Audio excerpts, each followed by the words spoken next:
Welcome back to 8158 Podcast Stories of Sacrifice. Today's guest is Isa, an EMT from Florida whose story is both heartbreaking and inspiring. Growing up in a home filled with trauma, Isa faced challenges that could have broken her spirit. In 2018, she lost her best friend to murder, and just months later, her beloved dog passed away. Those losses led her into a deep battle with depression, two Baker Acts, and even a suicide attempt. But Isa's journey didn't stop there. With 9 years of experience as a CNA, including serving through the chaos of COVID, she discovered a renewed purpose. In 2022, she earned a scholarship for EMT school, launching her into a career where she now serves as a lead EMT, running an ambulance, and striving to become an FTO. Isa's resilience and dedication to helping others remind us that even in the darkest seasons, there's always a way forward. Let's welcome Isa to the podcast and hear her powerful story of turning pain into purpose. Disclaimer: this episode discusses suicidal ideations and extreme content that may be triggering to some. Listener discretion is advised.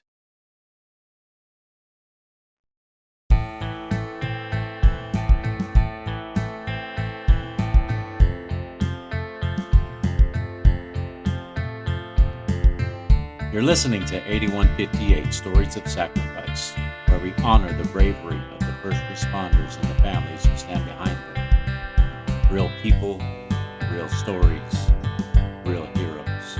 This is 8158.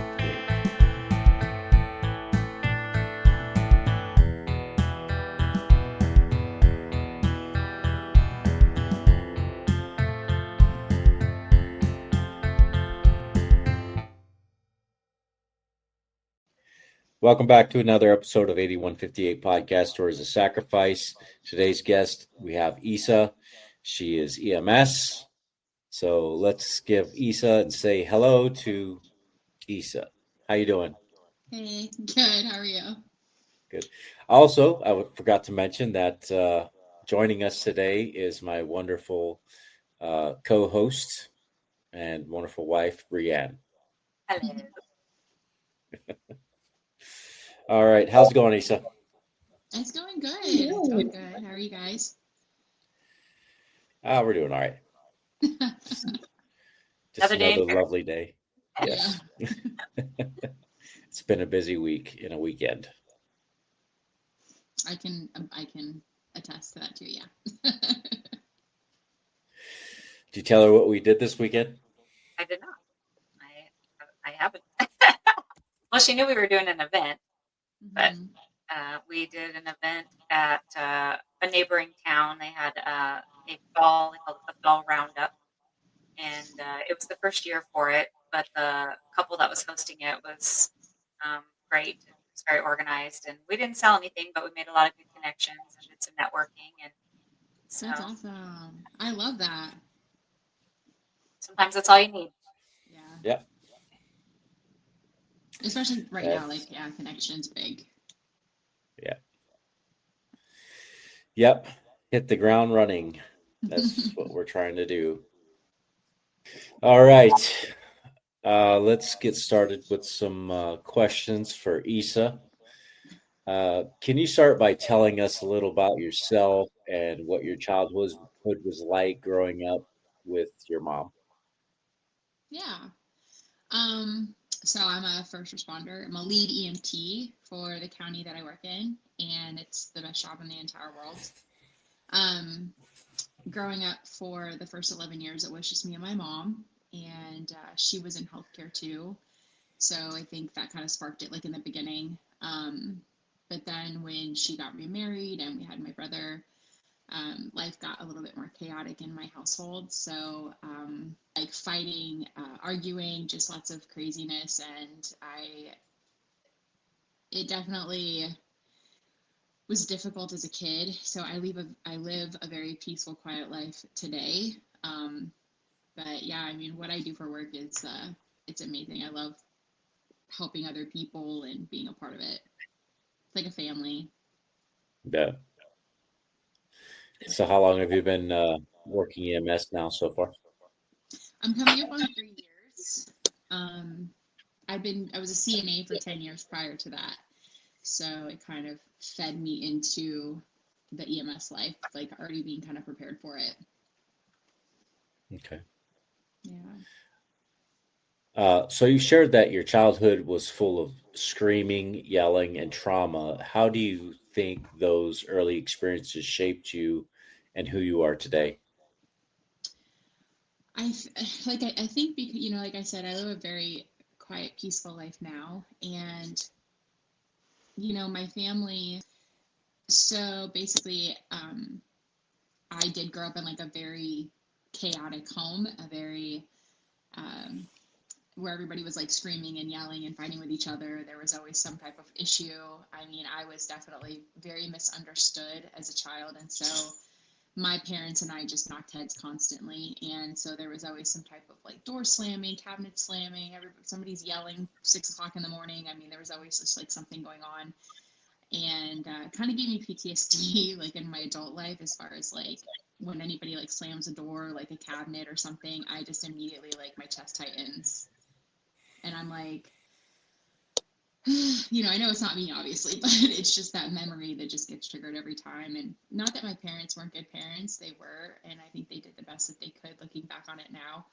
But I tried very hard to live a very quiet, like peaceful life. Like my home is very peaceful, like, which is crazy with what I do because it's not peaceful at all. But that's almost like a worth it kind of like chaotic, because I choose to do it because I know I'm helping somebody at the end of the day. So Okay.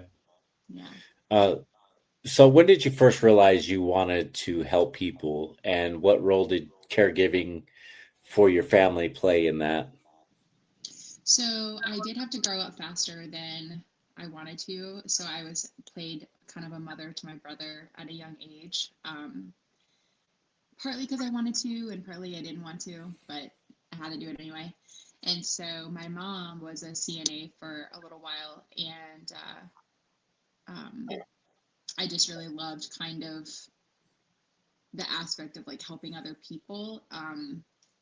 My parents would say, "Oh, you want to help everybody but your family." Like that used to be a saying, but um, it's only because I felt like I had to help my family Yeah. versus like I wanted it to be more of a choice, and I never felt like I had that. And so now that as I got older, I realized, oh, I can choose to help other people. This is great.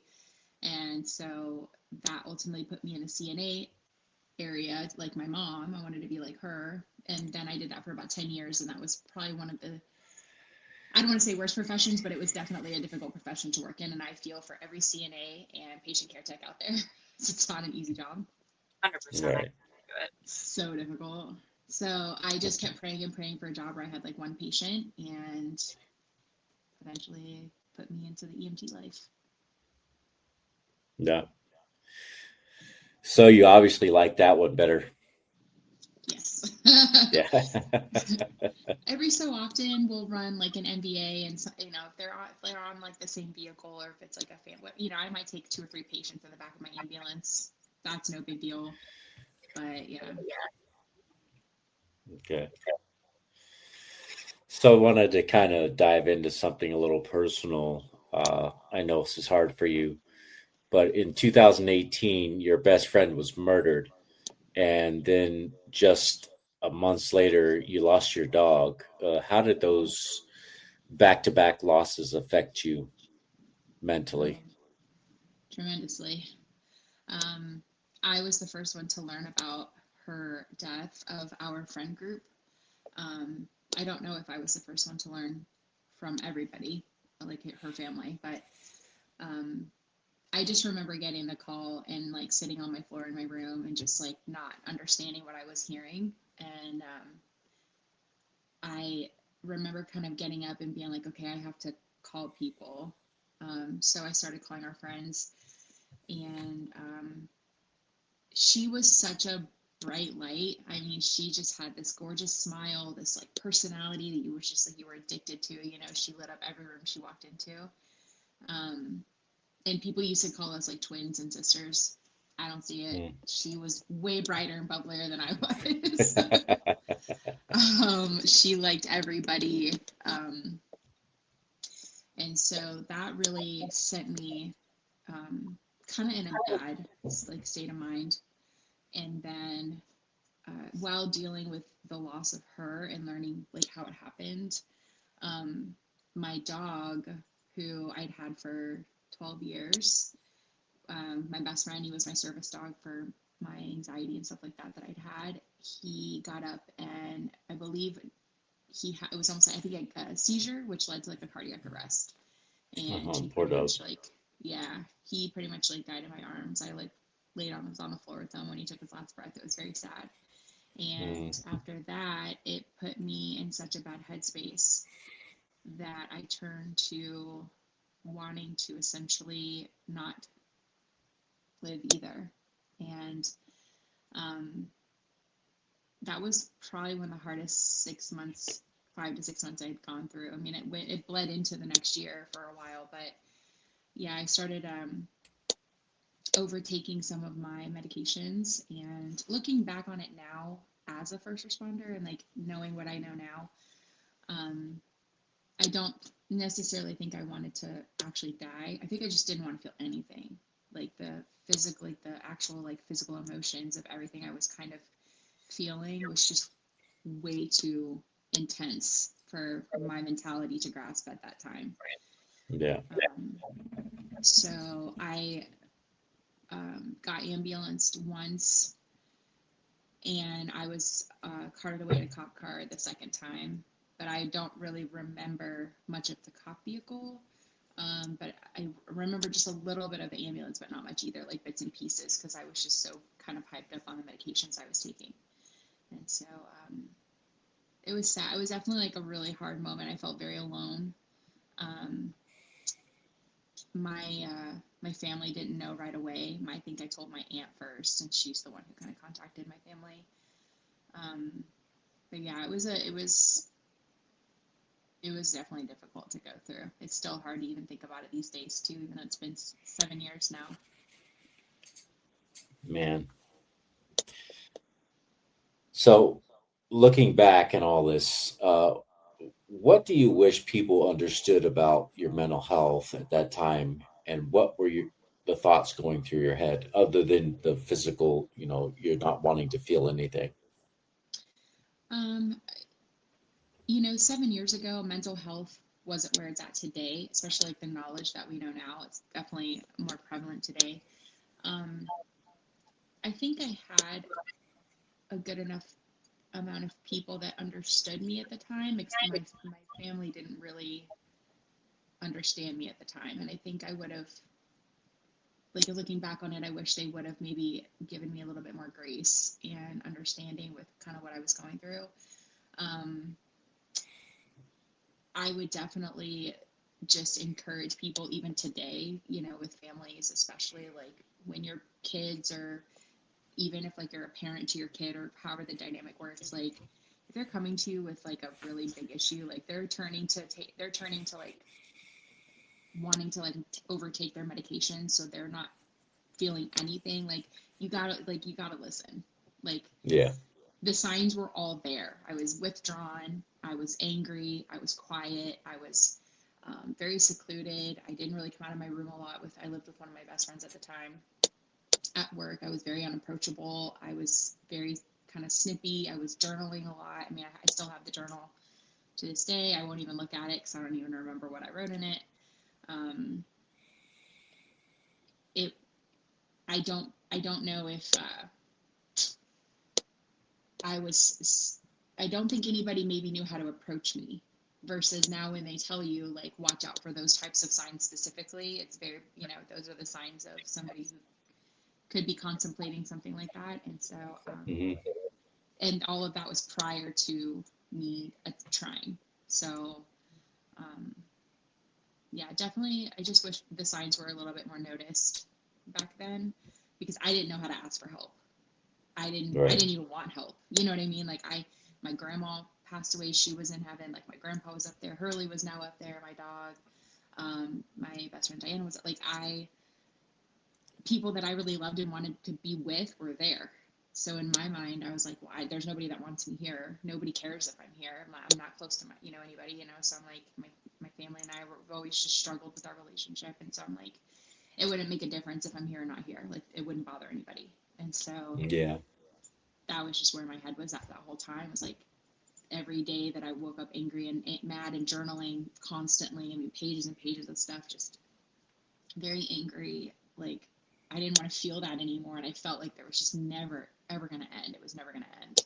And I don't know about you, Brie, but like for me, when I'm in that state of mind, everything else just is a problem and it just compounds and it compounds. So, Like, what do you think? I mean, I know you had 2 trips to the hospital or whatever, wherever you ended up, but what ended up kind of pulling you out of that and getting you back to the, okay, I don't want to do this anymore. I want to go back to living. some friends of mine, actually, some very close friends of mine they would not leave me alone. They were constantly texting me, "We love you. You're wanted. We need you. Like you're wanted here." Um, and then I think at some point it crossed my mind that like Diana wouldn't want that for me, and neither would my grandma. And I think some part of me was like, neither would Hurley, even though Hurley was a dog. But I think it kind of pushed me in the direction of like, if I don't accomplish this task, what would happen. And I think I just, between like the friends and having those time, plus I saw a therapist too during all that time, and I believe in therapy tremendously. I think that once I got to a place of like, okay, I'm not really alone, I do have people who really love me and want me here, that ended up ultimately kind of pulling me kind of from the edge a little bit. Just, day by day, it was bit by bit, kind of, I got more involved in things. I would answer the phone more, talk to people more. And then one day, like, I don't really think any specific day. I just was like, oh, I want to live, Right. I think it just slowly came about where I was like, okay, as long as I can get up and put 2 feet in front of the other, I think I'll be okay. And I just kind of pushed myself to just keep carrying on. And sorry, my dog is trying to catch her. She wants to be part of the show too. She's like, hey. I know. She's like, Mom, hey. I'm here. Mine are down here sleeping. Yeah. Honestly, Lazy and I gotta mutts. tell you, I think she has a little bit of Hurley in her. I mean, she's very attuned to my whereabouts. She's very, like, when I'm sad, she knows exactly, like, she comes and sits with me. Like, she just very much like what Hurley used to do when he was around. So it's almost like there's just Oh, a little bit of him in there. So she never leaves my side. that's awesome. Yeah. Yeah. To finish the question, I don't think there was like any one day where I was like, yeah. I think it just kind of the mundane tasks of every day, and then just slowly like taking myself out of my comfort zone, that I had kind of built during that time was huge. And my aunt too. My aunt was a big part of that. She definitely helped me a lot. So So, what have you done to kind of maintain your mental health? Do you go to therapy? Do you take medication? yes, we have a county therapist, and so I hadn't seen a therapist in a few years until I had something at work happen that was also very bad, but it's good now. I started seeing a therapist again, and she's amazing. She's literally saved my life too. I mean, I've had those moments where my mind has gone back into that place of like, I don't know why I'm here. Nobody cares. Like I could be gone, and literally everybody's life would just be normal, And I don't think I think once you have those experiences and once your mind can go to that place, I don't think it ever really goes away. And I think that I struggled with insecurities my whole life for many different reasons. And I think that it's very easy for me to fall back into that insecure place. And so basically, I'm very big into my faith, and I believe in God, and I believe in, Jesus Christ died on the cross for my sins. I've always believed that. And so I definitely fall into that. Yeah. I will isolate myself sometimes. Like if I feel like I'm just going through too much, I will put my phone on do not disturb. I will just watch my comfort shows. I'll take a hot bath. Like I love baths. I'm a big bath girl. So I'll take like bubble baths, or I'll just sleep, honestly. I might I might take, I'm prescribed like lorazepam, but I don't take, so that was one of the medications I tried to overtake, and I'm very careful with it now. And my doctors all tell me, they're like, listen, we trust you. Like, it's been years, like, you're fine. You can, and I try so hard not to take it, but sometimes, there have been moments over the years where I'm like, okay, let me just take a couple. And like, I need to just sleep. Like, I just don't even want to be awake right now. Let me try to sleep through this. So napping is big too. And, they do say kind of in the Christian faith, like isolation is kind of like where the enemy gets you. But, and I agree with that. I definitely agree with that. However, for me, that's where I find comfort, is just kind of, that's how I process myself and my thoughts. I don't do well talking about them with people a lot, because I feel like, I don't want their empathy almost. I don't know how to explain it. It's kind of like, I think I always have my mom's voice in the back of my head, like, you're spilling your business to everybody and nobody wants to hear it. I think I always still have that, like her voice, which is true. Most people don't really want to hear you, but, and I think like I said, as I've gotten older, I've just kind of found my own way to sort of deal with when those thoughts get dark. And it actually recently happened about 5 months ago, and I found out I have high functioning ADHD. And so now I'm on the proper medications, and it completely has changed my life for the better. So I'm more confident, secure. So yeah, it's definitely changed. Yeah, Rico does the self-isolation thing. I have to kind of coax him, like, come talk to me. It's okay. You can talk. Yeah. He's like, I just need a minute. Yeah, my Just friends give me a second. My friends know when I'm going through something when I take all my social media apps down. Because I'm always on social media. So whenever they see that my little profile picture is off they're like, oh gosh, let's check on her, Now, we just had an interview a couple of weeks ago with a guy who utilizes fitness as like a huge mental health thing within his business. And I noticed that on your social media, you've had some fitness stuff. So is that kind of one of your outlets as well? Yes. So I do sometimes go to the gym, and I'll blare not Christian music, but I will blare some pretty Hardcore. rap music. Or just somebody punk rock screaming in my ears, and I will like lift heavy or something like that. But lately, I've actually started a 29-day regiment for myself. I started yesterday. So it's an at-home kind of calisthenics workout, and I love it. It's made for beginners, which is fabulous. I'm not really a beginner to lifting weights and working out, but I've got a little more love on me, so I have to, get rid of some of the weight.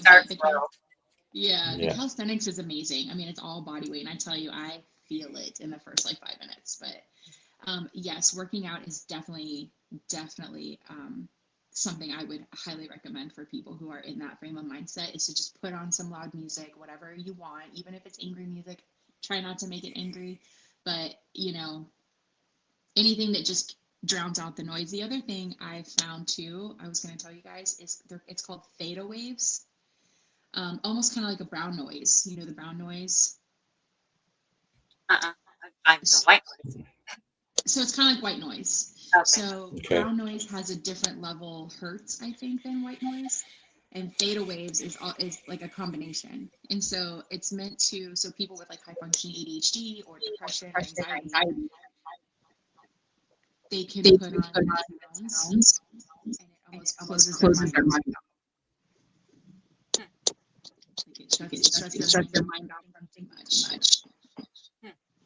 Mm-hmm. You might have to try those and see if it helps with your anxiety. Yeah. I love it. Is it just like is it an app or like a machine or? Yeah, you go on YouTube. Oh, okay. Yeah. Google brown noise theta waves, and I play theta waves a lot. I'm sorry.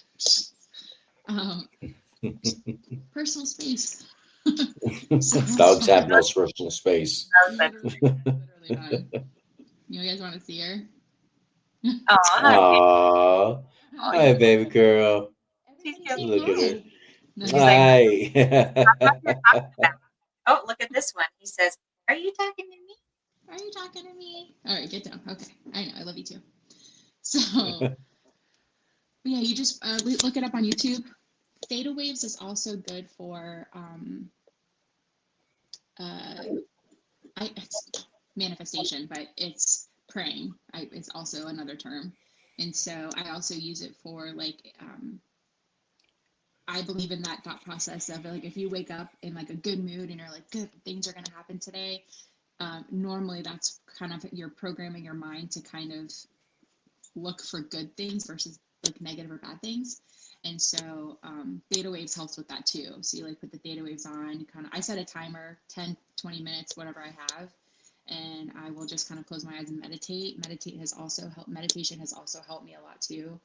And so I just basically breathe however you want to do it. There's like box breath, 4 4 4, something like that. Like there's all kinds of different breath work out there, but I just do it normal, like an inhale, exhale, slow, and then it calms my body. And then I can kind of get my mind to a place where I'm like, okay, I just want to call in love and peace and calmness. And eventually it kind of takes over and it helps. It's not for everybody, but it's definitely helped me a lot too. It's pretty awesome. Yeah. You need different outlets in this field. My next goal is target shooting. I want to get a gun and go target shooting. I think that would be cool too. Watch out now. Issa's got a gun. Put your heads up. Yes. But I heard that would be a good stress release. Yeah, I did a tactical class once with my friend Dom. He's a cop for one of the cities where I live by, and he did like a tactical training class, and I loved it. It was so much fun. Yeah. So I need to go do it again. It's good. It's called gunpowder therapy. Gunpowder therapy. I love it. Moving on now. So let's get into your journey into healthcare.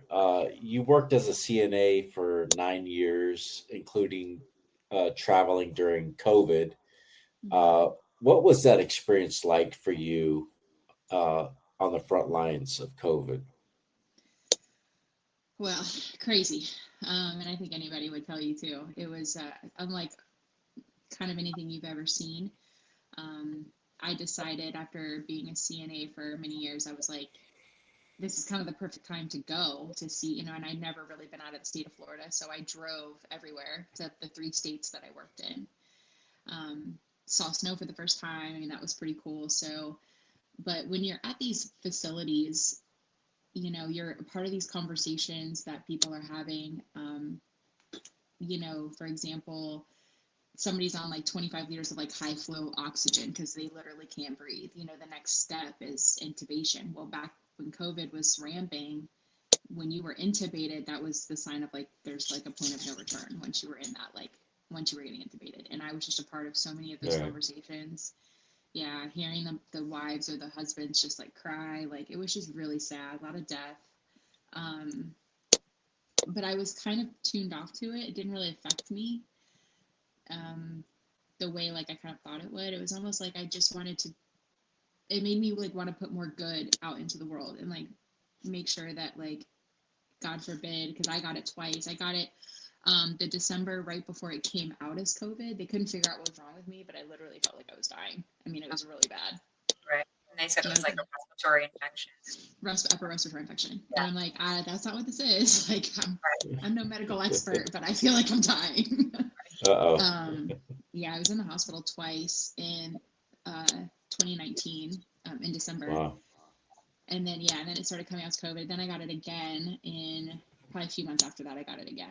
And it was scary because you see these people who got it, and most of these people were pretty healthy. But again, I guess they attributed a lot of like underlying health issues that people didn't know of, I guess, and it brought up some things. So I'm not sure how that all worked out, but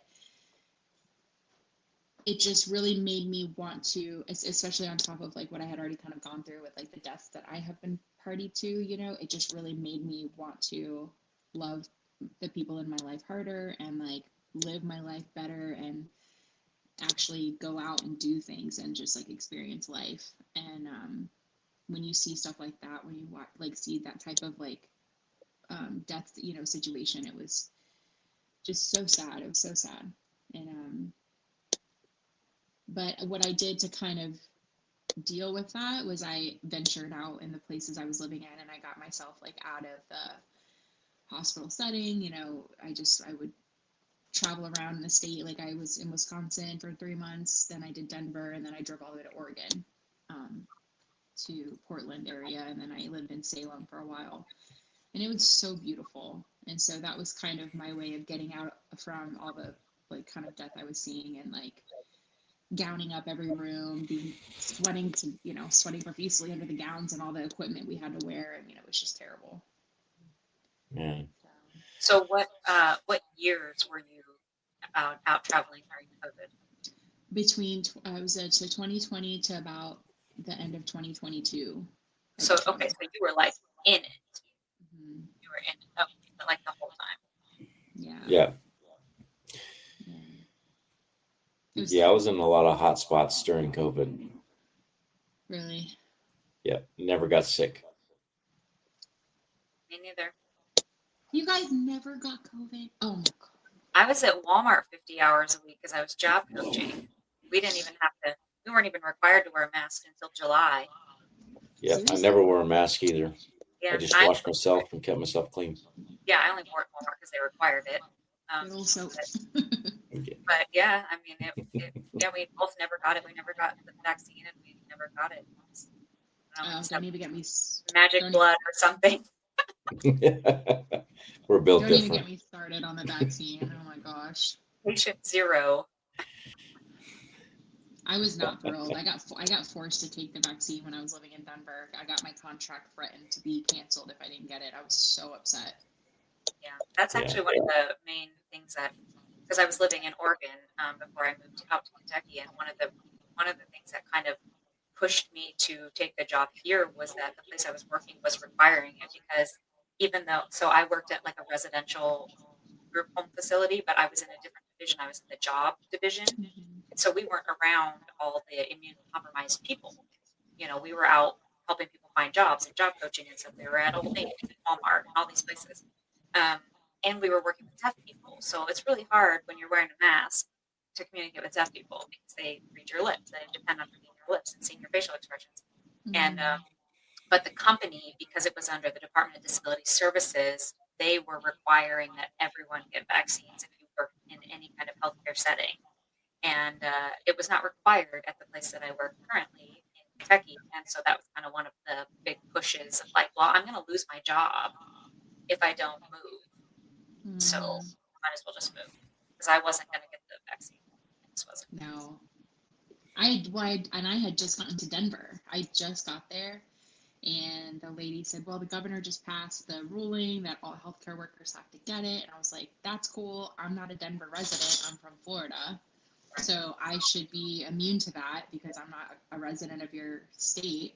Right. And I fought with the lady for probably a week, and she's just like, look, I was like calling the travel company, my agent. I'm like, what are we going to do about this? I'm sorry, what are you going to do about this? Because like, I'm 500, 600, 700 miles away from home. The vaccine was killing people at the time. Mm-hmm. Like that was really bringing out the worst for people too.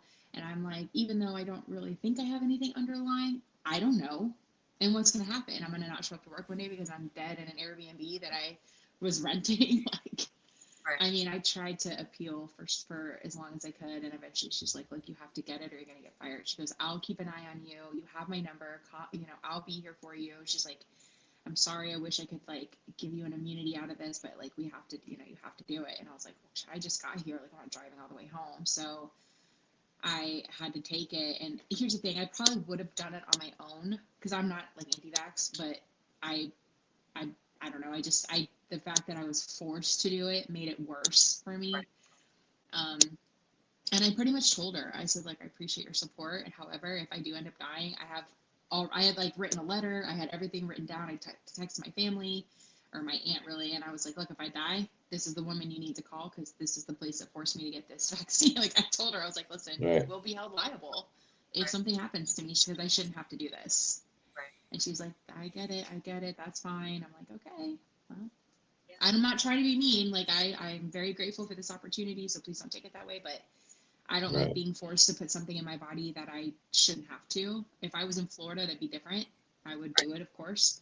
But well, and it was tough too because they pushed them out so quickly, and so they were forcing people to take this thing that nobody really knew. Nobody knew what it was or what was in it. And they're like, sorry, you have to take it. So that was the thing that kind of got me. Is like, there's not. They developed this thing in like 3 months, and they're forcing it on everyone. That can't be safe. No, it's not, and that's what made me. That was my other argument. I was like, I don't even know what's inside this thing. Like I get flu shots and stuff like that. My regular injection, like vaccinations or whatever. But like the fact I just said this is, this really isn't okay, and I'm not thrilled about it. I ended up staying at that facility though an additional 3 months because the contracts were only 3 months. Because I really did like it, and I really love Denver. It's beautiful, so I extended, but yeah, that was the vaccine, man. I don't even know. I just can't. I didn't even get the second one. I was like, I'm not even doing it. Whatever. I got the first one. I'm done. Yeah, and now they like nobody cares anymore. They're like, oh, we don't care if you got it or it's irrelevant. Yeah, it's funny. Actually, you really didn't need it, and I'm like. And yet people are getting boosters. I'm like, yeah. Hey, that's on you. I didn't do any of that. Yeah, my friends were like, "Are you getting it?" My family were big on getting it, and I was like, I'm not getting it again. And of course, oh well, then you don't care about your family, and I'm like, so you actually got COVID prior to the vaccine, though, then didn't you? Yes.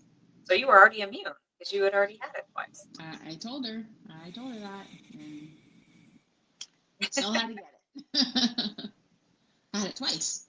Right. Oh right. wow. Double covered. Yeah. I told her. I said I got it before it even came out as COVID, and then I got it in like the middle of the month or the middle of the year, right before I left for my first contract in Wisconsin. And because I remember I couldn't leave until I got cleared for COVID, like COVID free. And then once I got my testing back that I was COVID free, then they're like, okay, you can go travel. And I'm like, great. And off I went. So I never even took a COVID test though. You didn't? No, never. Wow.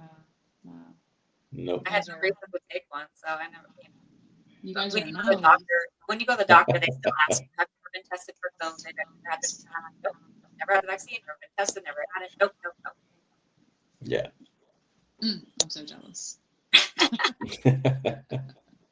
So if you need some blood, we got some fresh, pure blood.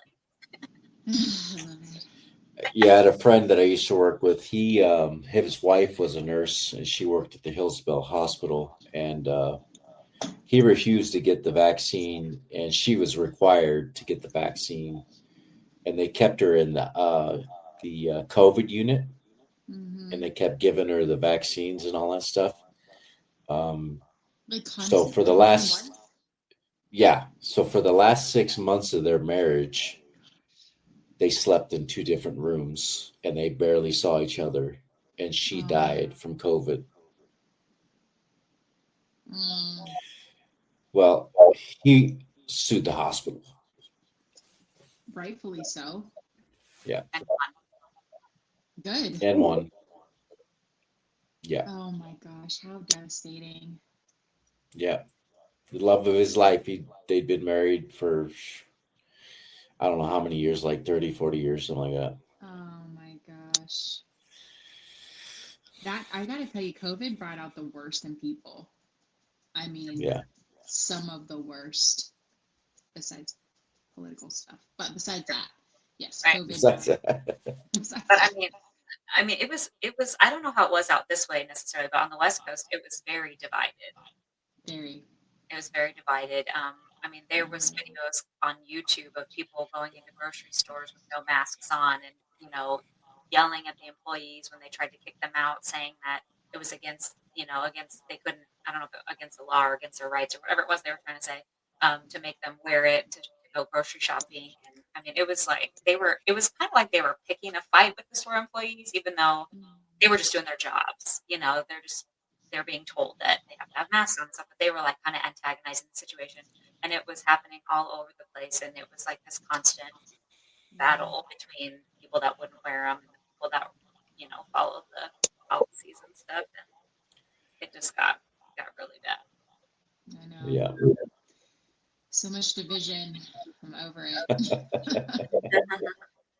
I literally made a TikTok video last night about it. I mean, I just talking about the whole COVID situation, like all the division. It's like, I literally was like, aren't you tired, America? Because I'm tired even just making this video. Like, I'm so tired of just the division of like everybody, like it's just tiring. Like, I was like, I said, we need a president in there who's like half Republican and half Democrat, and then they can divide everybody together, or bring everybody together. And I just thought it was funny, but yeah, it's just so tiring. Yeah, it's not one. Well, it doesn't matter who's there. I mean, somebody will find a reason to not like them. So it's never going to be. Yeah. You can never please everybody. No, never. No, maybe Bailey could do it. I do have a funny story though about COVID. So when I was living in Ohio and I was truck driving, I was driving for a private contractor, and I was hauling Menards materials to the stores. And I stopped in a Love's to fuel up, and back then we had to wear something, and I had one of those stretchy scarves. It was like a camo one, just in case if I had to put it over my face if somebody said something. Well, I had my black cowboy hat on and a black jacket, and I didn't have my mask on. I just had it around my neck.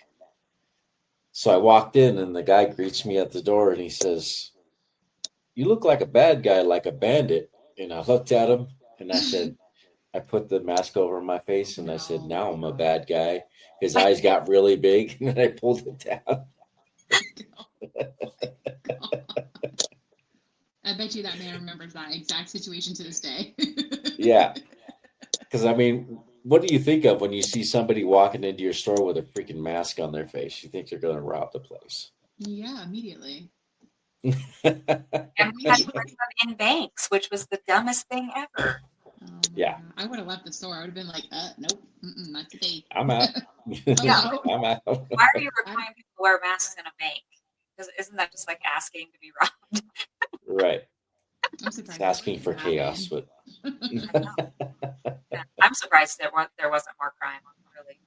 Mm-hmm. Yeah. But there was a lot of crime after George Floyd, but I mean, with people wearing masks, going into places thinking they're not going to get caught because they don't, they have a mask on or whatever. Yeah, I mean, it should widespread, but I'm sure it happened, but just not on a scale that you would think. Yeah. So good. So what was that transition like for you going from CNA to EMT? Were there any moments where you thought that, yes, this is exactly where I was supposed to be? Oh, every day. Every day. I'm so mad at myself. I did not do this job sooner. I mean, I look at some friends of mine that I've had that have been in the field since we graduated, or even, a few years after we graduated high school. And I'm just like, you're literally set up for success. I could be retiring in the next 2 or 3 years versus like I'm coming into it late. But for me, the difference, like I said, is the one patient versus the 20 or 30 I would have. I mean, because I'm such a caregiver, and because I just love to take care of people, not being able to do that in a job where you're supposed to be taking care of people, like, it was very frustrating for me. I just always felt like I was fighting against the grain, like I'm in and out of the rooms constantly. This light's going off, that light's going off, this person needs change. I mean, it's just constant. And so to be able now to just sit with one patient and just talk to them is such a blessing. I mean, you don't always obviously want to talk to every patient. There are some you wish would just, okay, I just need your pertinent information. We're good. Like, I'm going to sit behind you. So basically what I do is, if there's not really a conversation to be had, or if I'm trying to exit a conversation, my kind of initial go-to is like, well, I'm going to sit behind you and monitor your vitals. So if you need anything, let me know. It's kind of my way of Yeah. getting out of a situation. And but I've had some really amazing patients. I mean, I love getting like the older folks in my bus, because I talk to them about like when they were younger, like what the times were like, and if they have like a spouse, how'd you guys meet? Like I've always loved stories of how the older people have met, back in the 30s and 40s. I don't know why. I just think it's so pure and wholesome versus Tinder. So how I have to meet people today. Yeah. It's such an inspiring, like, I don't know, it just gives me inspiration for my person one day. Hopefully we'll have a cool little story to tell one day. Cute. Yeah, a little cute. Yeah. Well, I'm wondering if that's maybe kind of what drew you to the CNA side of things too, because a lot of times you're taking care of those older patients and you're getting to know them and hear their life stories and things, and maybe that's kind of what you envisioned. But then, of course, it turned into this whole other crazy thing. But I'm wondering if that's kind of what kind of drew you to it.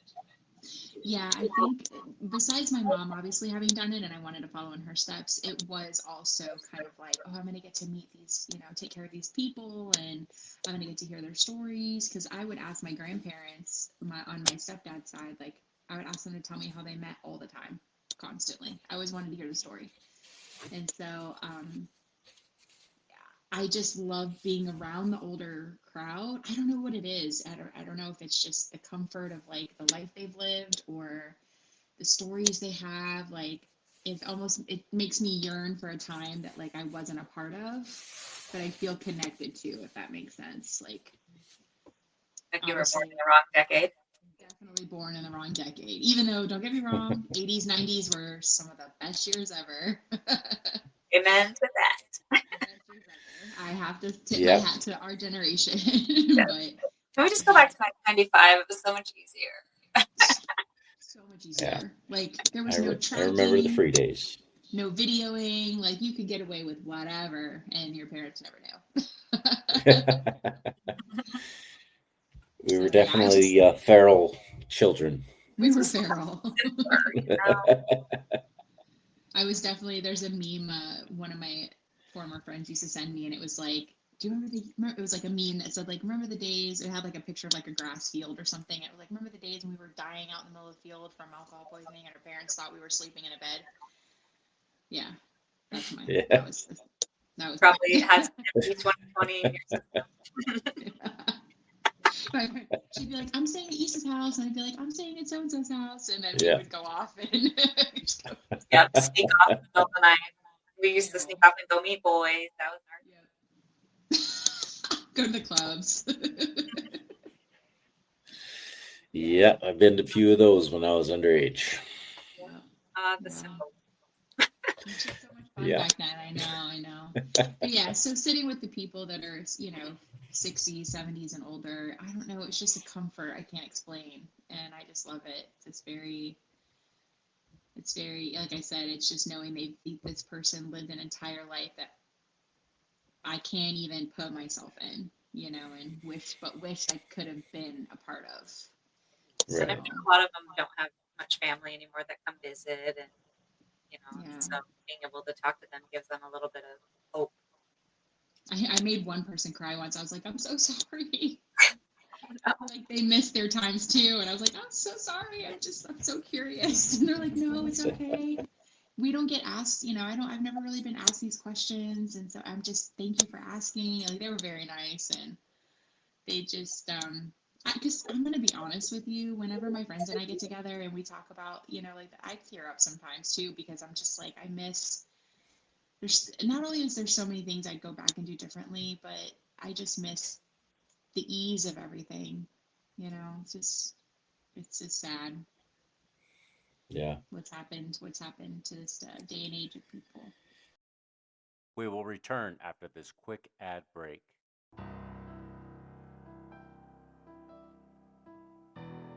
The William H. Bill Butler Jr. Foundation is on a mission to honor first responders and support those who serve. We provide scholarships for families who have lost a hero in the line of duty, offer second chances to juvenile offenders who are working to rebuild their future, and help new recruits pursuing careers as first responders.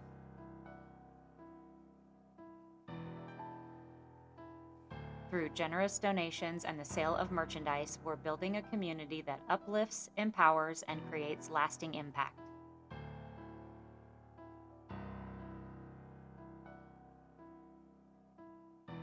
You can be a part of this mission as well.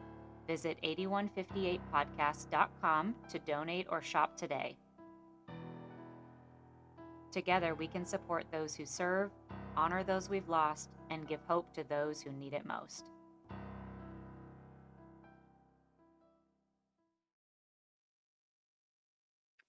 Behind every badge is a story, and behind every story is a sacrifice.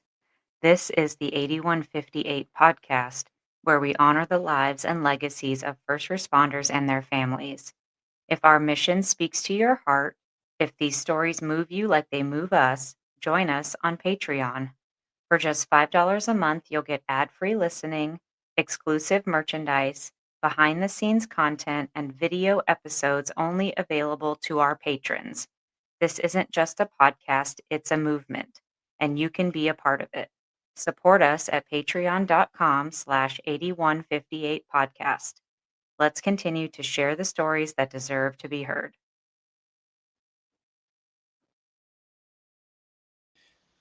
Yeah, yesteryear was pretty wholesome. Mm-hmm. Mm-hmm. Yeah. So, but yeah, I love the older generation. They're awesome. They're awesome. Yeah. And they're ornery sometimes, and I love that. Cantankerous. Cantankerous. And I like to antagonize it a little bit. I'll poke sometimes. I'll be like, "That's right. What Bob did in 45 was wrong. You are absolutely correct." Like I just gotta play with them a little bit.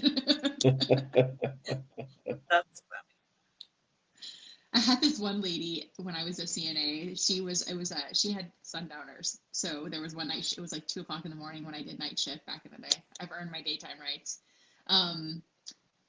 I went to check on her, and she's like packing something. There was like blankets, like she didn't even have anything in there really. And I was like, "What are you doing?" She's like, "I'm going to get him, that son of a," and I was like, who are you going to get? And she's like, "That cheating bastard of mine, that husband, he's cheating on me." And I'm like, "Well, let's go get him. Come on." Let's go get him. Where's he at? So we just did a lap around the floor, took her back to her room. And she had forgotten by the time she got back from. She forgot because I started talking to her about whatever. And then I was like, "You ready to go back to bed? It's late. It's 2-3 o'clock in the morning, girl." She, "Yeah, I'm kind of tired." I was like, "All right, come on." So she was so angry. And I'm just like, "Yes, girl, let's go. I got you." It was fun. I just loved it. It kind of freaked me out at first to see her like up moving around. I'm like, "Oh, this is creepy." But, it was fine. It was fine. You got to get your pleasures in somewhere. Yeah, I can imagine. He was cute. My dog, I swear. Can you go sit down, please? Yes, thank you. He wants to say hi again. I know. She's like, "I'm bored. Play with me." Yeah, she's like, "Mama." Yeah. So let's talk about your current roles in leadership. Today, you're a leader, a team leader, EMT, right? EMT. Lead EMT. You're running an ambulance. What does a typical shift look like for you? Well, I wake up super early in the morning, which I'm not a fan of, but I do like getting home early. So we do 12-hour shifts. Basically, we get to work. I have an EMT that I work with as well. So we have a BLS truck and an ALS truck. So the ALS trucks have the paramedic and EMT. Mine is a lead and an EMT, a lead EMT and an EMT. And we check everything out. We log each other. She'll log us in to the CAD system so we can start getting obviously dispatched around the area. I log us into our PCR tablet so we can chart. Basically, she likes to drive. She loves to do the heavy lifting, putting everybody on the vitals and stuff like that. She doesn't like to do the paperwork part of it. So I'm usually the one that takes all the patients, which is fine. I love it. And then we kind of just settle in. We work out of a fire station.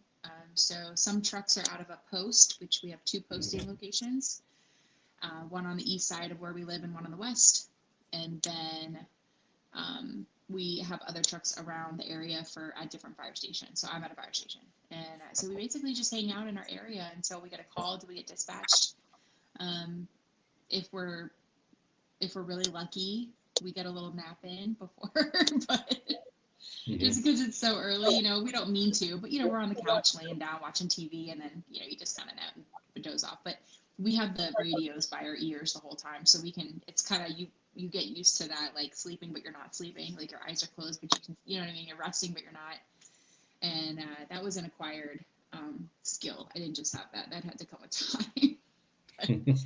But we have different dispatch channels that I stay on one set, she stays on another channel, I'm on another channel, and we just listen for our call sign, or like I said, or a dispatch call, and then up and at 'em we go.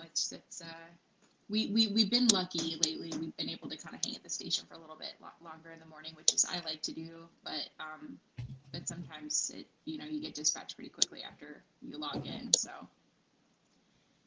depends on what God's got for you that day. Right. The powers that be. So what motivates you to want to be to step into a role of FTO? Oh yeah, I'm very excited. They still have it posted. I've started the application process. So being an FTO is pretty great. It's kind of that next stepping stone after being a lead. And I really do love running my own truck. I obviously have people that I answer to, but at the end of the day, like the EMT and the truck are all my responsibility. And I just love that. So being an FTO just adds another layer of kind of leadership skills. And I've always managed at most jobs that I've had. I've always been kind of in a leadership role through a lot of the hospitality industry that I worked in prior to moving into healthcare. So I'm used to it. So being an FTO would just mean I would get like I would get the new hires and I would get to train them. And I have one way of how I do things and view things at this company, and I would try to instill those beliefs in the new people. But I haven't moved forward with it quite yet because I do get nervous with you spend between 8 and 10 training shifts with them, and then you basically have to sign off and be like, okay, you're on your own, and you have to trust that what you've taught them is going to stay instilled. Because we do have people everywhere, of course. We do have people that have been at this job for a very long time, and so they're a little more set in their ways, a little more ornery, and so right. Or you've got the people that are the gossipers, and everybody's got something to say. And so I would just be worried that everything I've instilled in this person would just kind of evaporate because they would get just so wrapped up in everything else, So, but I can't really let that stop me because it is something I really want to do. So I'm going to move forward with it at some point. But yeah, it's going to be great because I really do love teaching people and training. It's one of my favorite things to do. So that'll be the next step. And then that'll be the final step. I don't want to be a paramedic. I love my paramedics, but I love being a lead. You just want to stay right there and just Right there. I've always done well in the supportive roles. I'm a very supportive person. So that's always been kind of as a CNA, I did love being a CNA just as far as being in that supportive role until I had nurses that wouldn't help me. Not me, just in general. They didn't want to do the job of a CNA, even though they are, they are a CNA first before they're a nurse. Just like in EMT school, medics are EMTs first. It's always ABCs first, so, but I do work with a lot of great paramedics, but I just don't want to go through the 2 years of schooling. I love just that supportive vibe. And I think that's what's going to make me a great wife one day. So I'm just, just definitely that character of being the supportive role to the actual lead people, the higher up. So, well, and it's so much harder to go through paramedic school when you're older, because you just don't retain things the same way that the younger. Thank you. So why put yourself through all that headache? I said the same thing, and everyone's like, "Well, if I can do it, the whole thing. If I can do it, you can do it." And I'm like, "Listen, I'm going to be 40 pretty soon. Like, my brain doesn't work like that anymore. Right. I'm glad I made it through EMT school. Right. And if you're happy where you're at, then why spend the money and the time and the energy? Yeah. Well, it wouldn't cost anything, but definitely the time and the energy is what I focus on. Is because they'll pay for you to go to medical school if you want to go, and then I think you sign like a contract or something for a couple of years. But it's definitely the time and the energy. Right now, my time, I'm very focused on my time and energy and where I put it right now. It's just huge for me at my age. Not that I'm like older or anything, but I've wasted a lot of time on people recently and situations that now I'm just very particular about where I put it. And if I want to not give it to anybody, I want to be able to have that option too. And when you're in medical school, you lose all that. Like, you are a slave to the program. Yeah. Right. And I'm not there. I don't want to do that. So, Right. yeah. But I love all my medics. They're fabulous. So, can you tell us one of the toughest calls you faced, and how do you take care of yourself after a difficult situation? Please say voice command. His talking Hold on chair. a second. Hold on a second. Why are you listening to Boys to Men? His reclining chair talks. Oh, that's right. You told me that. Yeah, but he has to turn it off. Boys to Men. No, she said voice command. Oh, Boys Command. I thought she said, are you listening to Boys to Men? She said voice command. Please say a command or whatever she says. I don't know. That is so I'm funny. gonna let the dogs out really quick since we gotta cut this out. Hold on one second. Okay. I thought your Gotta let the chair dogs said, out. why? I thought your thing said, why are you listening to Boys to Men? Rico, you like Boys to Men? I used to back in the day. That was my jam. They were a good band. Yeah. That's Yeah. so fun. Back in the day. Oh my gosh. Yeah, my massage chair talks to me. So, yeah, I was on an interview with a guy once, and I was like, "Hold on a second, my chair's talking to me," and he thought I was crazy. What?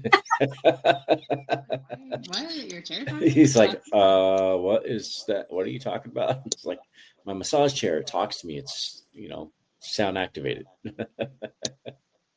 Fancy. So fancy. Blame her for that one. She got it for me. Like you don't use it every day. Every do. day, I'm sure. Yeah, I do. Sometimes 2 or 3 times a day. I'm like, you're in here again? Yep. Honestly, I'd probably do it too, to be honest. I love massage chairs. They don't work that well for me. I'm so short. So I have to sit up like this just to get the. Okay. Anyway, back to start your question over again. Okay. So, what has been one of the toughest calls you faced, and how do you take care of yourself after your difficult situations?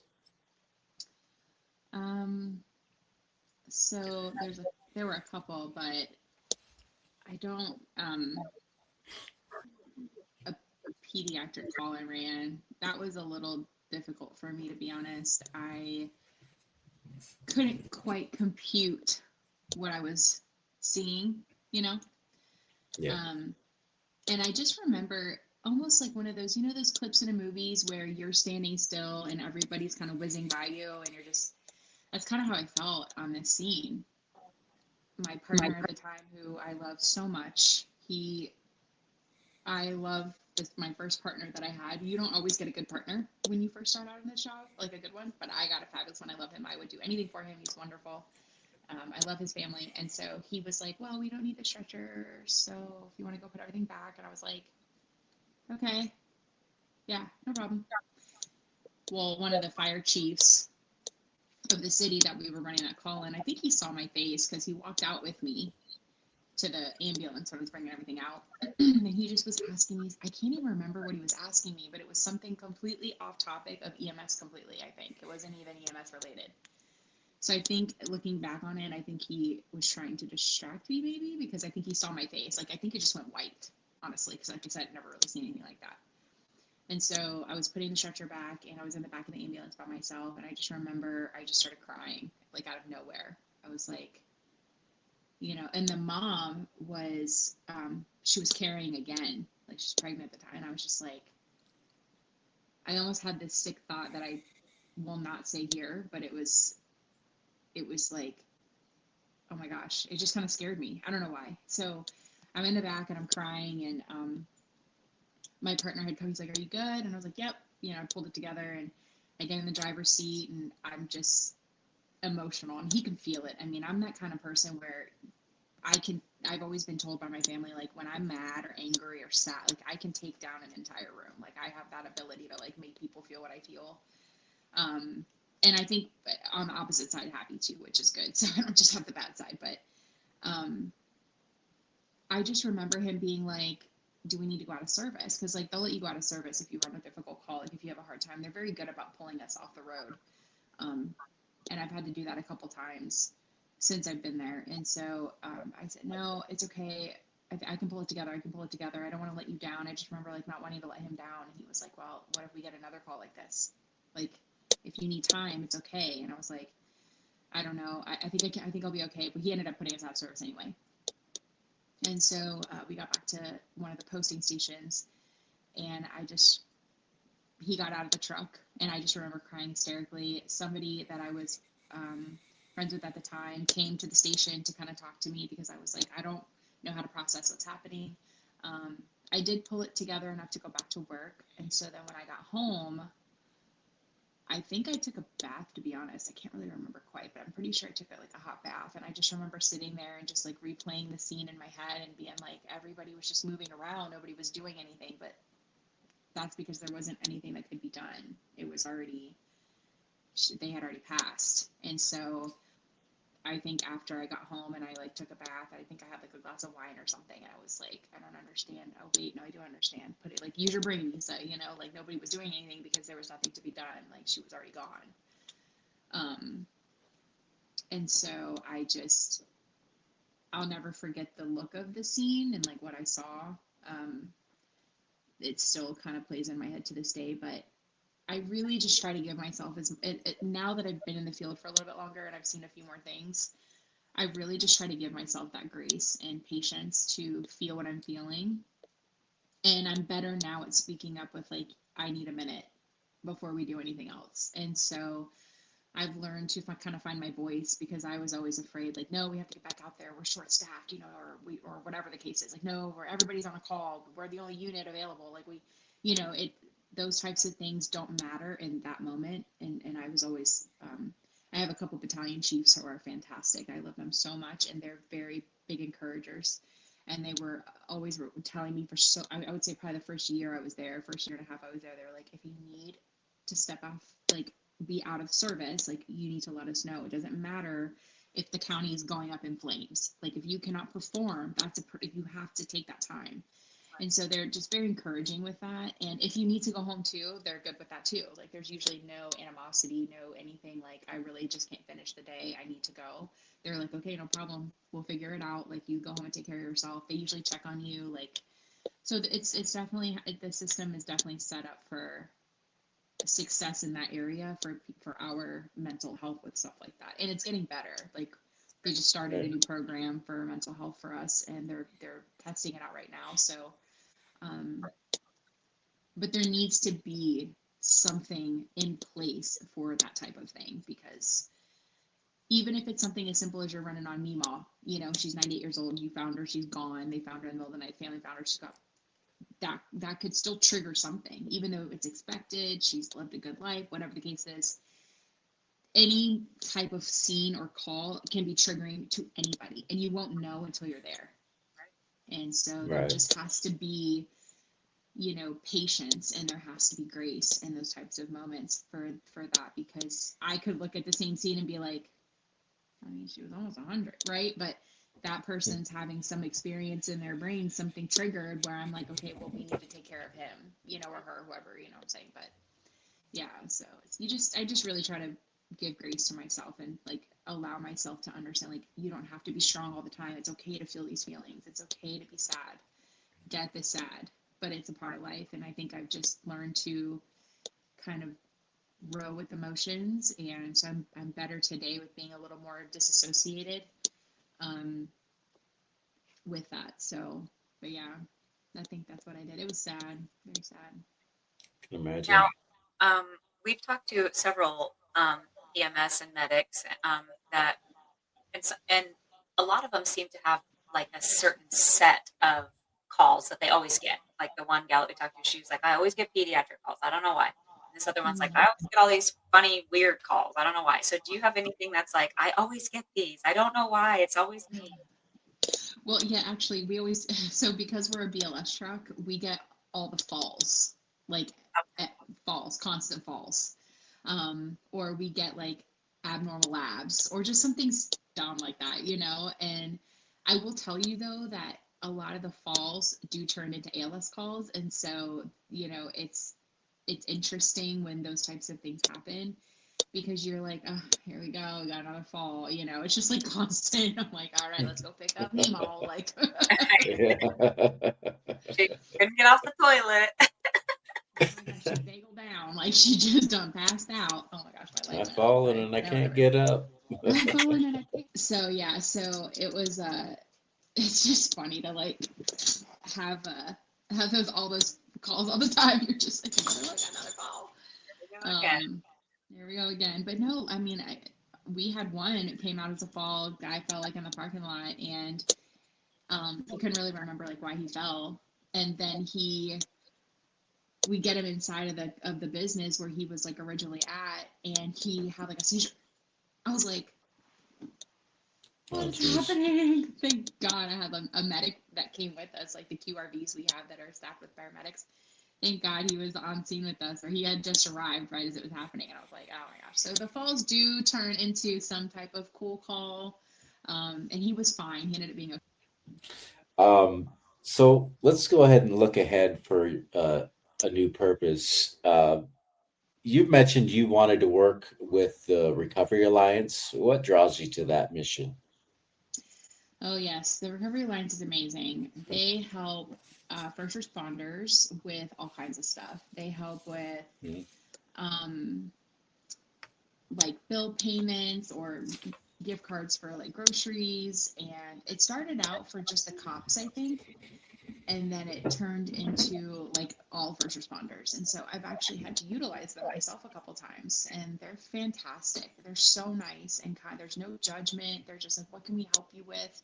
Do you need more? Like, I mean, they're just so kind. And I think also having those resources, because I mean, first responders, you don't get into the job for the money. Like you get into the job because you want to help people.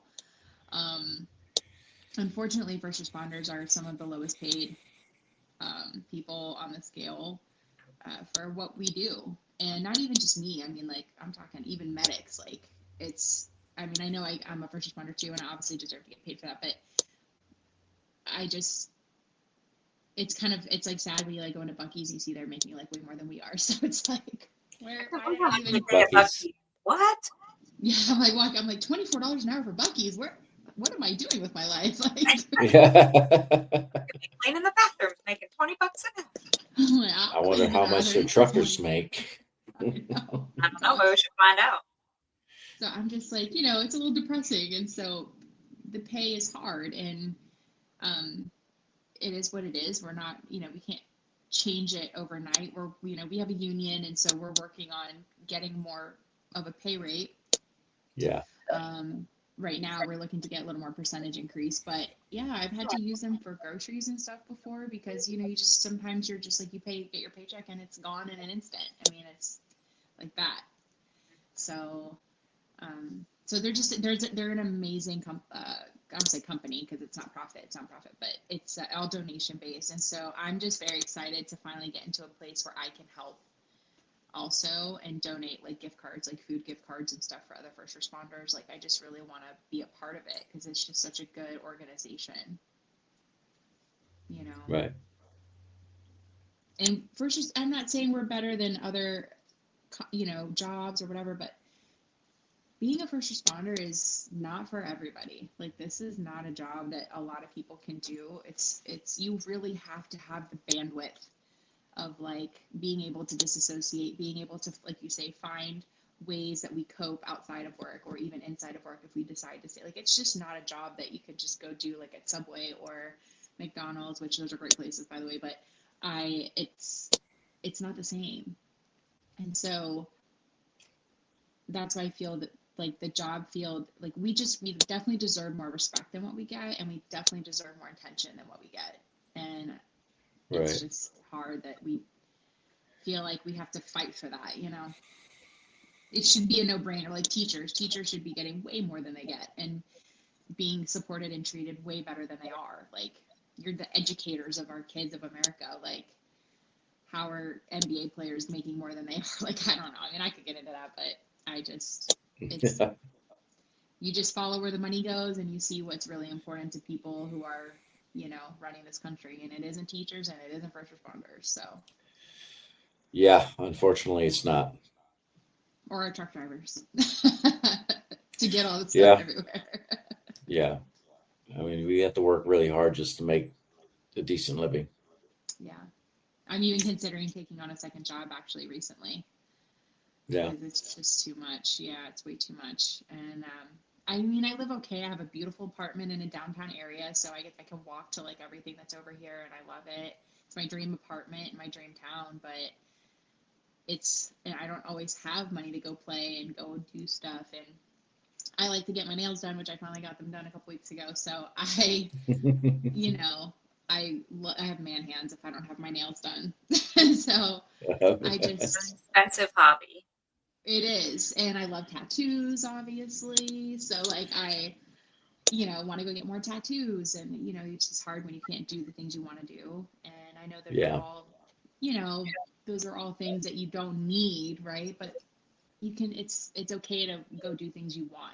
It's okay to like Well, you don't to want to do. just work to live. I mean, I don't want to work to live, no. And I want to travel. I want to exactly. go places and do things. And I can do little things. I can do like little trips and stuff every now and then, but I want to go on I've never been on a cruise before. I've always wanted to go on a cruise. Like, you know, I have Disney passes, which are awesome, so I use those as much as I can, but you know. Well, I do recommend Puerto Rico. It's beautiful. and I it's do not want to too go to far Puerto from Rico. you. No, it's not. I Yeah, do want to go there. Yeah, I do. That's on my list. Yeah, it's it's not actually really all that expensive. yeah, it's pretty inexpensive to go there. Yeah, I don't think you need Yeah, your passport, right? no, No. It's Mine's going to be it's expiring soon. That's crazy. yeah, it's United America. yeah, It's United America. It's America. America. Freedom. Yeah. We've been there twice. Love it. I do want to go. I've seen pictures and it's so beautiful. I just want to go lay on some white sand with the clears of blue waters and like a margarita in my hand. You know what I'm saying? Like I'm not asking for much. Not asking for much here. Yeah, Well, yeah. as far as I don't know if you have how many more questions you have left, but as far as what's the future holds for Issa, don't you have something else that you're working on? Yes, we were getting to that. My podcast. Yes. Tell us about your podcast. How's it going? Well, I had to put a pin in it just for the moment. I'm getting back into planning. I had a roommate situation I had to take care of. It was absolutely atrocious. I can't even go into it. It would be here forever. But she was here just over a week, and it was terrible.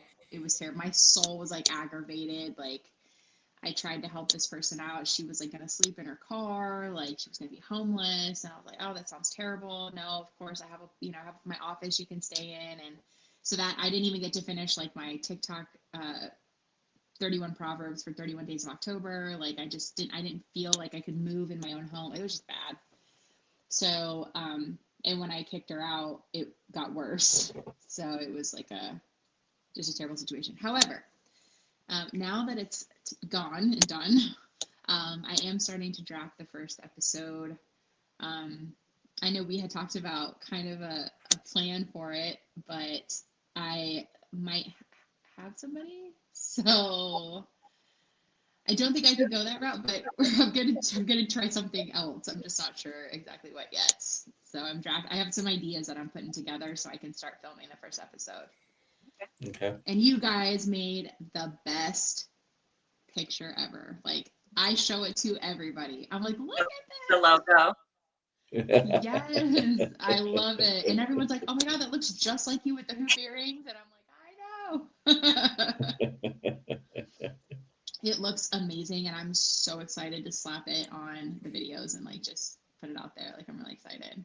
Well, we're excited for you, and hopefully you won't need a second job because this will be your second job, hopefully. So. Fingers crossed. Yeah. Fingers crossed. I So did when have some you're- ideas to run by you anyway, but I'll text you. Yeah. So when you get all that like up and going, just let us know, and we'll advertise it for you, and hopefully our Thank you. listeners will also become your listeners. And Fingers crossed. Fingers Yeah. crossed.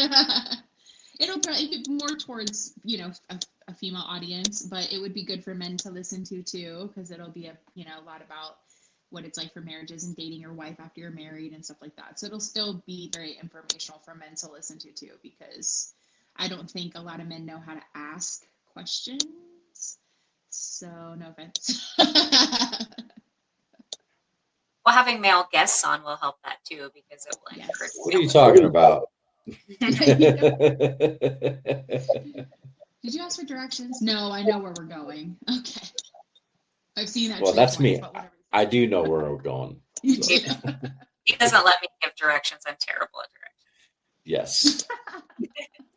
I already have the route planned out. I already know where we're going. And every time he's listened to me, what's happened? We've gotten lost. So I don't do that. Yeah. Well, We then never all- listen to any- her for directions.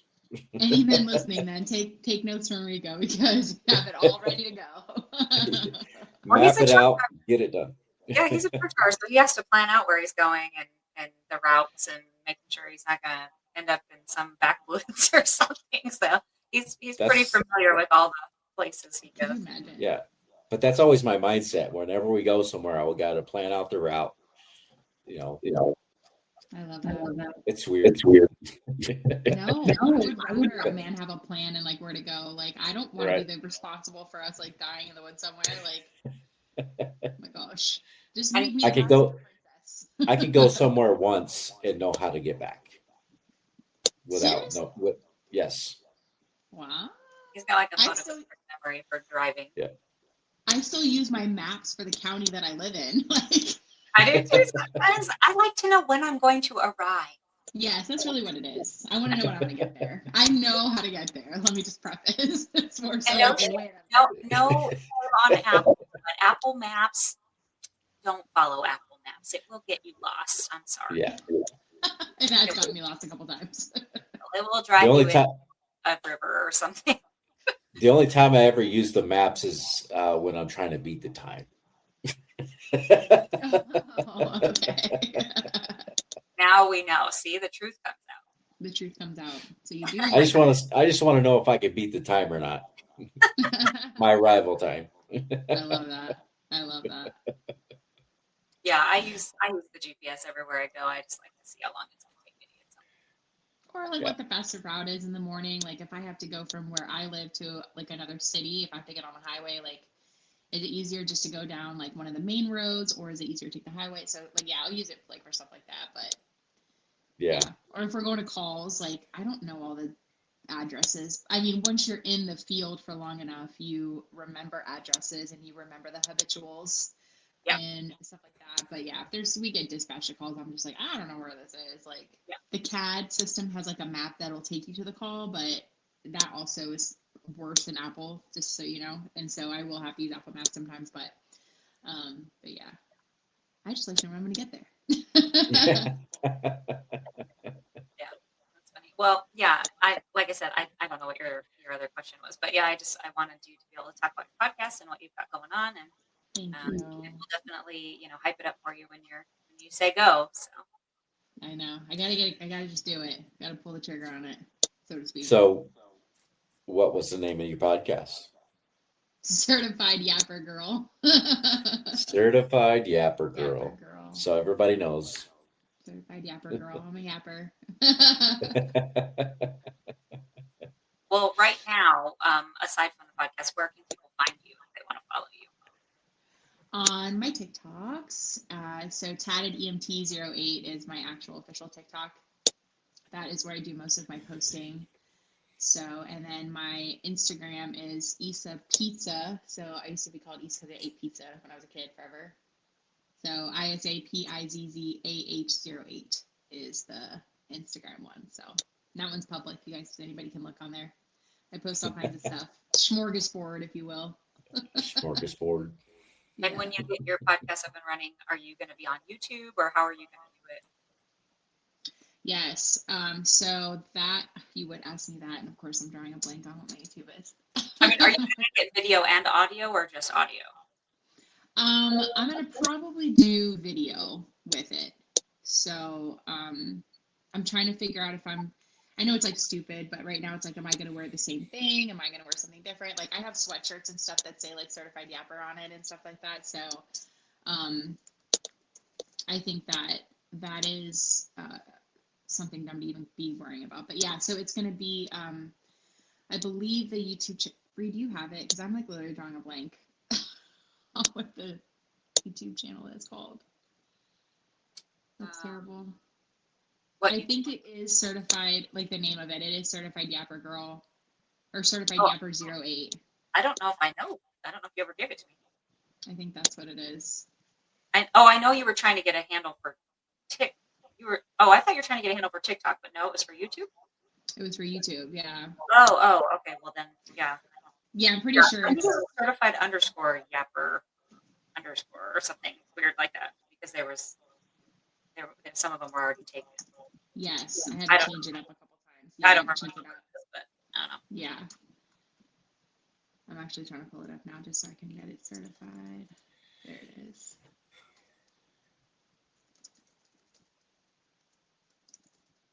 Get it. I know. I should have had this ready and I didn't. I'm actually terrible.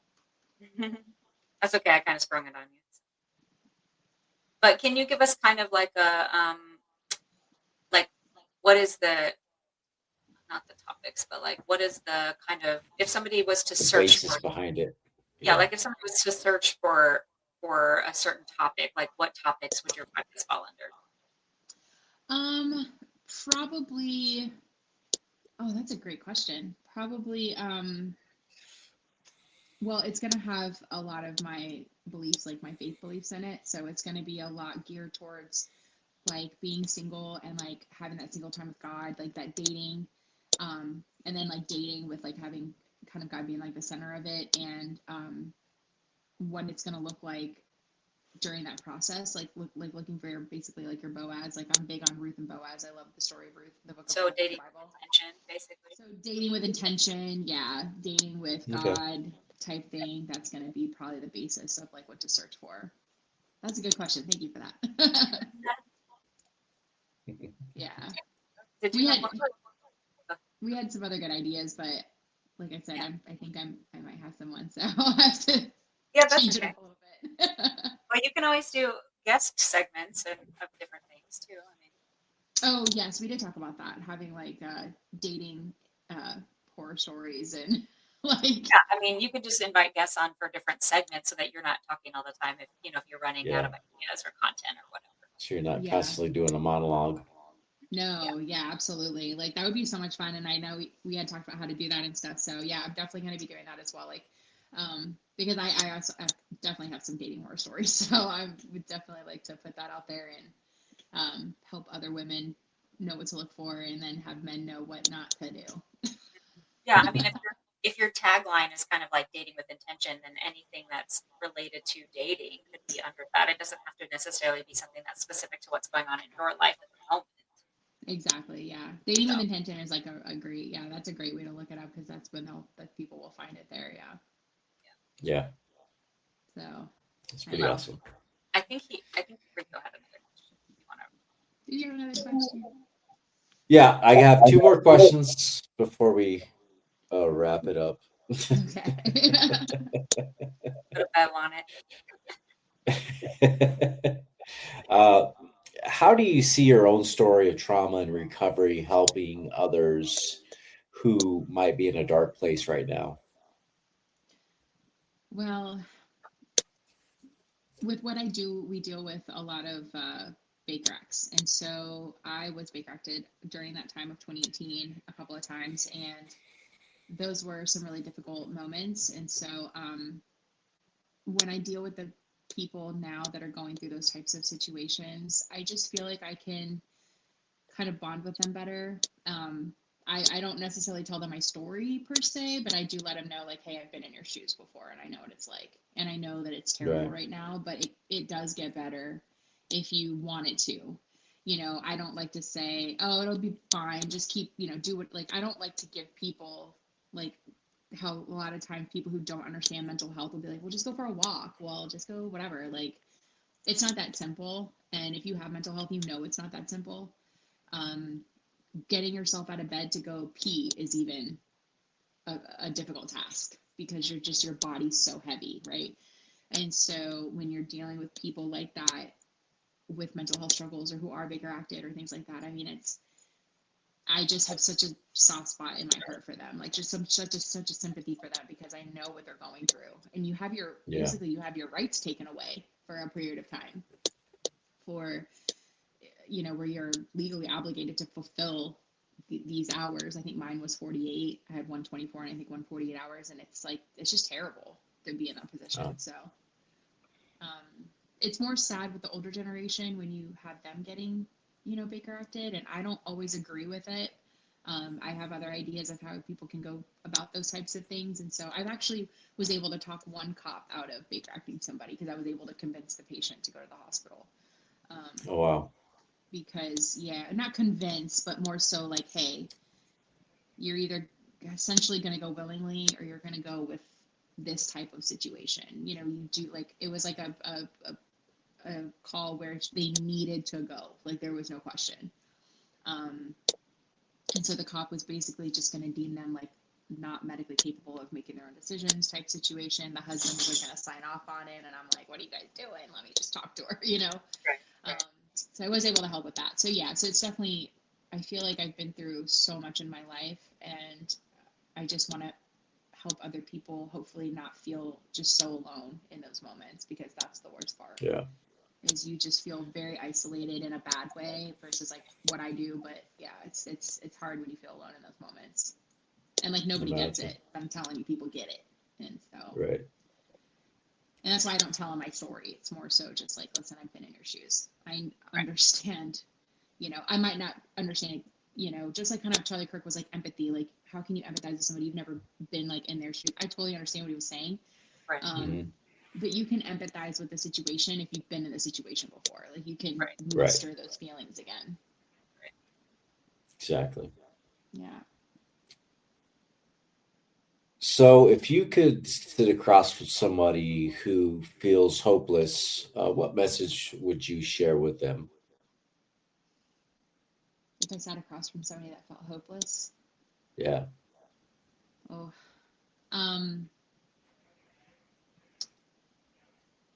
I would tell them that it's okay to feel what they're feeling. And I would tell them that they are allowed to feel their feelings and to just really try to give themselves grace.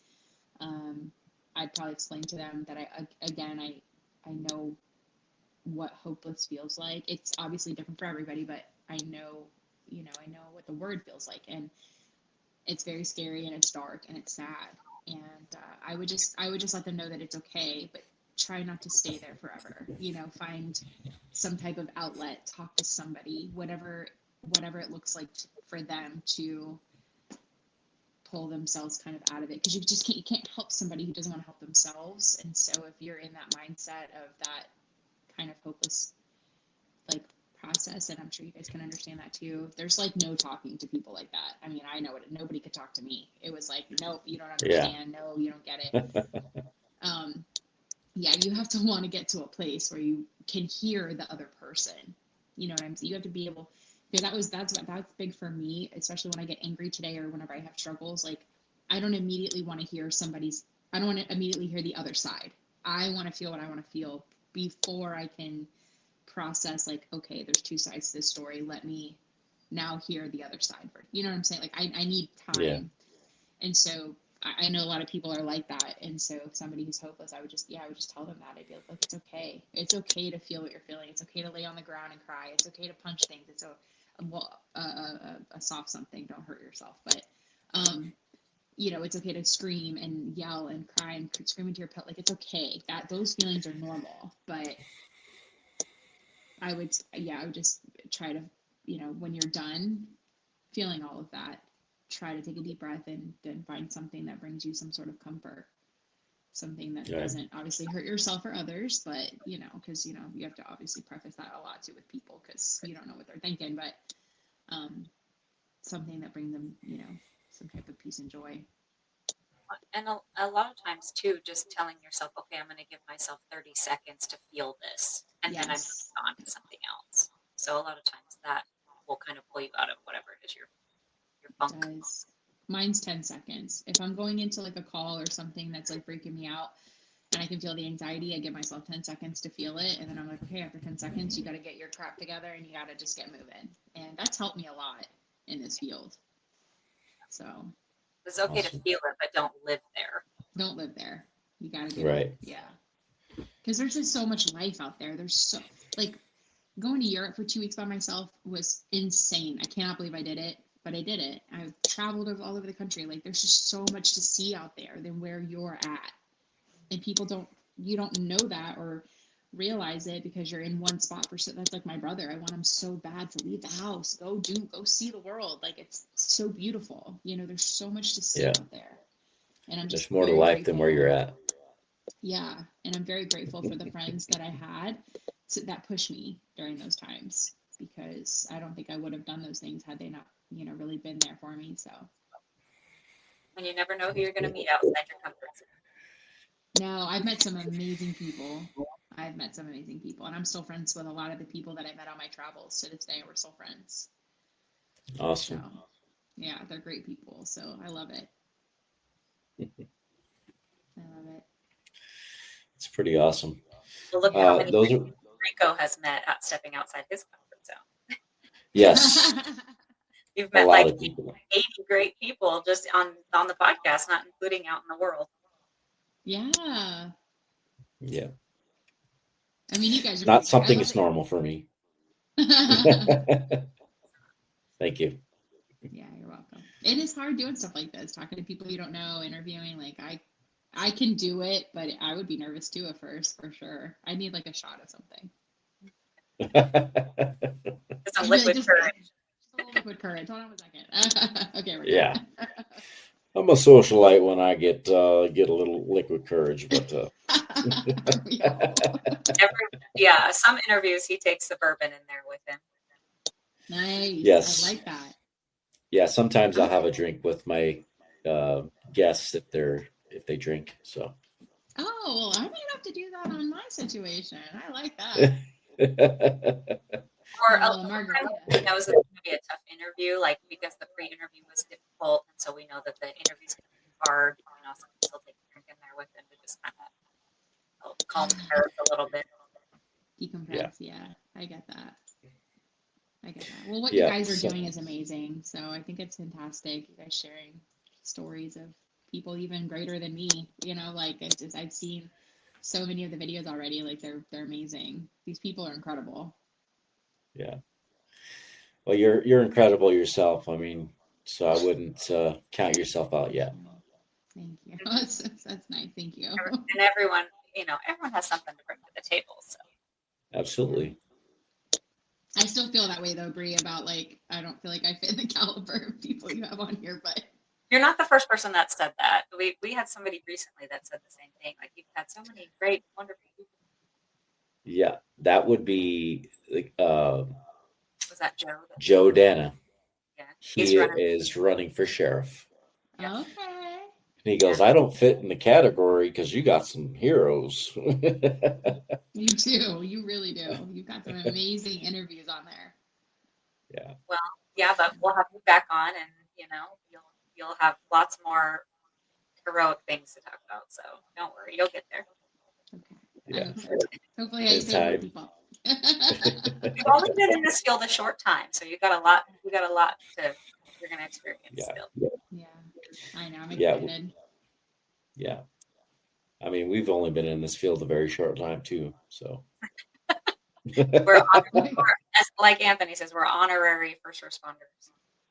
that's what he Honorary. says. Yeah. I love that. Yeah. Yes, I love that. By proxy. Yeah, by Yes. proxy. There we go. By proxy. Yeah. Exactly.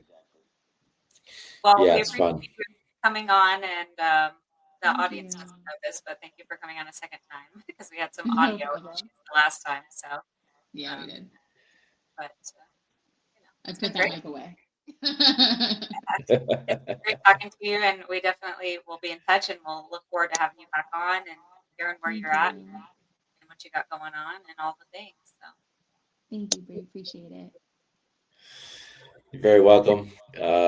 Thank you for blessing us with your presence and your wonderful glow. Thank you. Oh my God. Thank you. Make me and it's blush. not just the ring light; it is your glow. Yes, you are glowing right now. You realize are. that. Thank you. Well, I'm happy, so some good things That's what we going love on. to So see. We love to see happy Issa, not hot mess Issa. Hot mess, he said. literally, that's what I told her. I'm like, I'm a hot mess right now. This is a mess. Crazy. We've skipped over that, and we're now back into the happy glow. So. Yes, Yeah. 100%. Thank you. You Well, Yeah. thank you for your service, and keep You're doing the great welcome. work you're doing, and we'll talk soon. It sounds great. Thanks, guys. Yeah. You have a wonderful night, and You too. we'll be in touch. Well, Okay, you'll be in sounds touch good. with her, so not me. Yeah. I'm That's excited okay. to see this one. Hopefully this one works out. Yeah, we're good. We're good. All right. Well, stay safe. Have a great I night. will. Talk to you guys later. Bye. Bye. Bye. All right, everybody. That was Issa, EMS. She definitely had a profound story to tell, and also she'll be having her own podcast. So once that gets up and rolling, we'll have to check it out. Don't forget to listen in. Certified Yapper Girl. Isn't that what she said it was? Yep. Okay. So if you ever need any dating tips, listen to that podcast. The do's and don'ts. And if you need to be by yourself, just do you for a while. Don't be in a hurry to jump into a relationship just because you're lonely. You got to get to know yourself before you can show yourself to other people. Yes. Anyhow, that was Issa, EMS, and this is 8158 Podcast, Stories of Sacrifice. Thank you, beautiful Brianne, for co-hosting with me tonight. Of course, anytime. All right, everybody, have a wonderful evening, and we'll be seeing you again. Good night. Bye.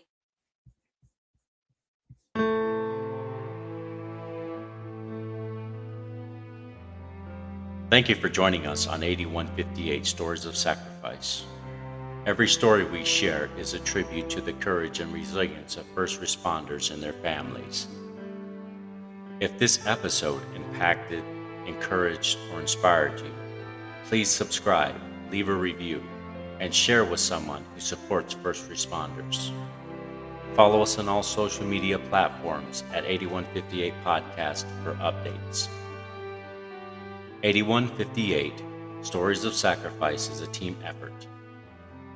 Rico brings the stories to life through casting, writing, original music, and editing. Brianne Shipley as production manager, handling booking, social media, graphics, promotion, marketing, website management, and logo design. Please visit our website at 8158podcast.com. For questions, collaborations, or to share your story, our email address is contactus@8158podcast.com. Until next time, let's continue to honor the legacies and remember the sacrifices of those who serve, every brave man and woman on the front lines, protecting and defending us all. This is Rico signing off and honoring 8158. 58.